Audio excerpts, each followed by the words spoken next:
Hello, merry me.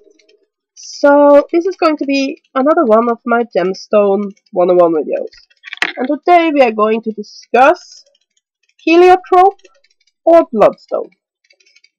Now the name bloodstone can be a bit can be a bit confusing because there's a lot of stones that are referred to as bloodstone. For example, hematite, which basically literally means bloodstone, is also referred to as that. Therefore, I prefer to just call it heliotrope or to refer to this stone as blood jasper. Now, that is a bit of a misleading name because this is not actually a jasper. The name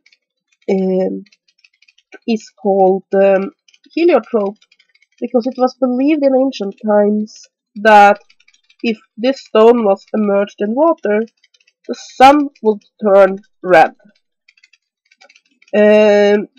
Now, this is a darkly moss green stone with red spots on it, and it is a quartz.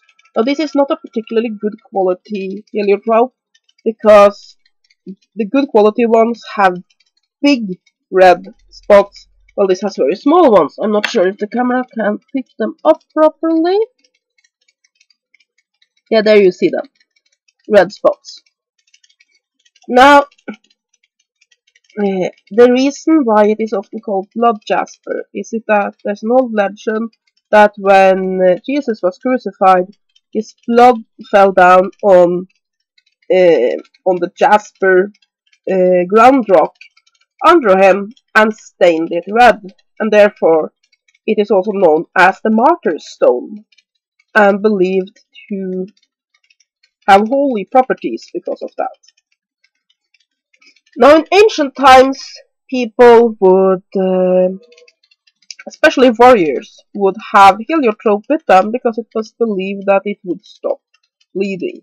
And this is a very typical traditional use for heliotrope, where it was believed that holding the stones over a wound would stop bleeding. It was also believed that by crushing the stone and mixing it with egg yolk, you could make a powerful poultice that would heal a lot of the various illnesses. I am not, however, sure I would recommend that because I am not sure about the toxicity of this stone. So before you try to consume this mineral, do read up on it.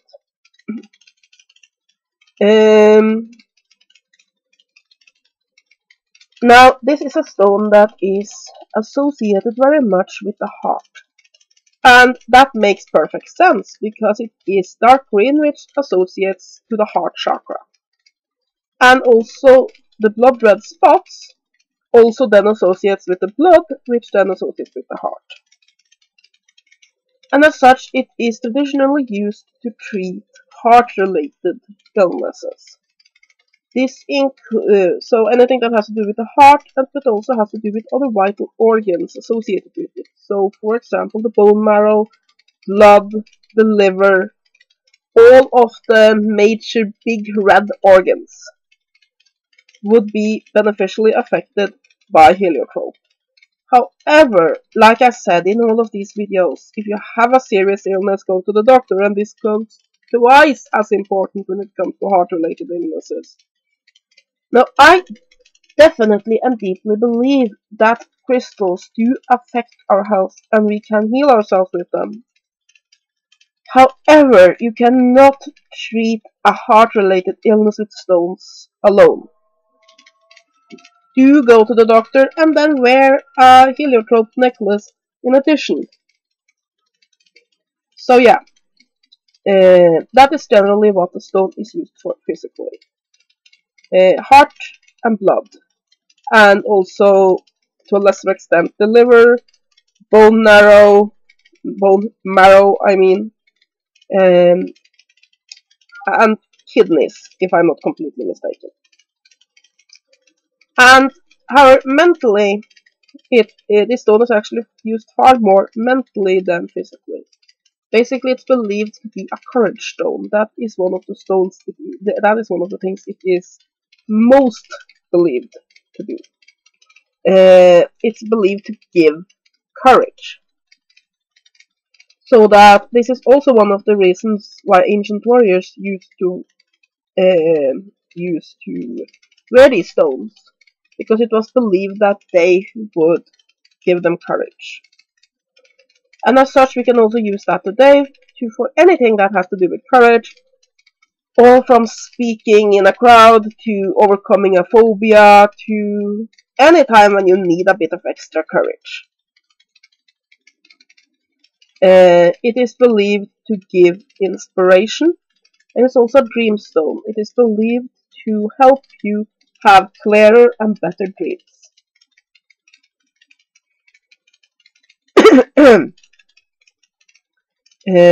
In ancient times, it was believed to be a stone that had magical properties, and it was definitely used for curse work. And again, we have the same topic of courage and such. It was used to give the wearer courage, but also then take away courage from your enemy. It is often referred to as the goddess stone and is associated with the major mother goddesses. Isis, for example, is deeply associated with this stone. Generally speaking, it is the stone for the mother goddess and would be very well utilized on your altar to represent the goddess. A heliotrope is a very useful tool to have in your crystal collection, because it is very versatile. It can be used for a lot of different healing work, and as since it is associated with the heart and with blood, it also then is associated with energy, vitality, getting things done, and all of the things that links to that. It is one of those stones that I often refer to as a general healer, in that if you don't have the correct stone to heal a certain illness with, you can use heliotrope. Now, are these stones expensive? No.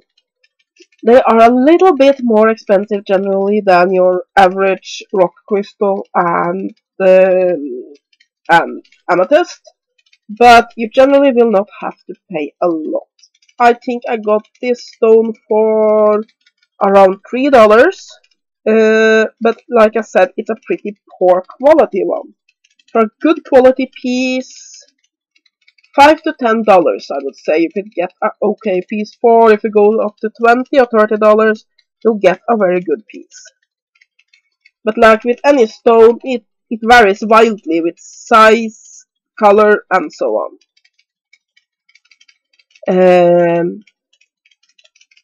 These stones can be very useful when it comes to adding to the effect of blood stopping. There's a lot of different forms of spells and formula that are intended to stop blood flow. And this is one of the traditional uses of this stone. If you have a wound you want to stop it from bleeding, saying one of these while holding the stone over the wound can add to the effect of the magic you're already using. So it can be very good for that. And generally speaking, it's a good emergency stone. Like I said, that's also one of the reasons why the ancient warriors had it, because it was believed to stop bleeding. And of course, like with all of these videos, there's a lot more to learn about these stones, but this is a 101 on how to get started with using them. So, to just sum it up, heliotrope, also known as Bloodstone, should not then be confused with hematite, and it's also known as blood jasper.